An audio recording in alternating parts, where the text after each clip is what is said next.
मध्यकालीन जापान, जहां तलवार से ज्यादा कीमती थी इज्जत और वफादारी जिंदगी से भी बड़ी। इसी दौर में एक बच्चा जंगलों में भटक रहा था।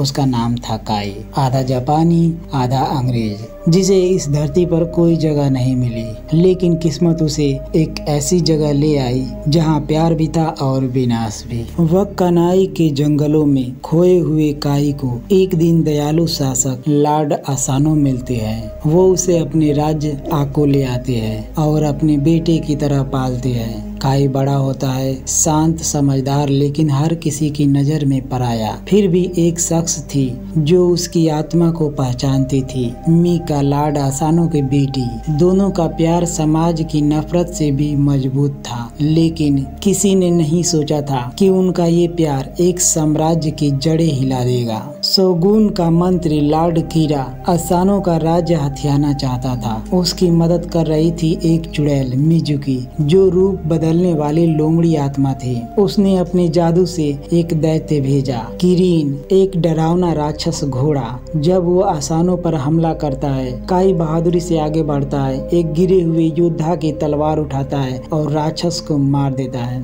लेकिन उसी पल वह देखता है एक सफेद लोमड़ी, दो अलग रंगों की आंखों के साथ। वह थी मिजुकी। काई समझ गया, अब ये सिर्फ राजनीति नहीं बल्कि जादू और धोखे की जंग है। कुछ ही समय बाद शोगुन टोकुनावा तसुनायोशी खुद आको आता है। कीरा और मिजुकी एक नई चाल चलते हैं। शोगुन के सामने वे मुकाबला करवाते हैं। मिजुकी असानो के योद्धा को बेहोश कर देती है और काई अपनी पहचान छुपाकर उसके स्थान पर लड़ाई करता है। वह जीत भी जाता है, लेकिन जैसे ही उसका चेहरा सामने आता है, शोगुन आदेश देता है, इसे पीट दो। रात में मिजुकी असानो के मन पर जादू करती है। उसे दिखाती है कि कीरा उसकी बेटी मीका का अपमान कर रहा है। अंधे क्रोध में असानो हमला कर देता है, पर क्योंकि कीरा निहत्था था, शोगुन असानो को सम्मान भंग का दोषी ठहराता है और उसे आदेश देता है, सेप्पुकु करो, यानी तलवार से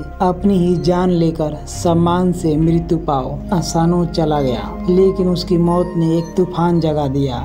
शोगुन ओइशी और उसके सभी समुराई को बिना स्वामी का योद्धा घोषित कर देता है। कीरा ओइशी को जेल में डाल देता है और काई को गुलामी में बेच देता है। एक साल बाद ओइशी जेल से रिहा होता है। अब उसे सच्चाई का एहसास हो चुका है। असानो को जादू से फंसाया गया था। वह अपने बेटे चिक्कारा के साथ अपने बाकी योद्धाओं को खोजता है और काई को देजिमा की कोठरी से आजाद कराता है। फिर काई उन्हें ले जाता है एक रहस्यमय जगह, टेंगू फॉरेस्ट, जहां उसने बचपन में प्रशिक्षण लिया था। वहां उन्हें टेंगू तलवारें मिलती है। अब सब तैयार हैं। उनका लक्ष्य कीरा का किला।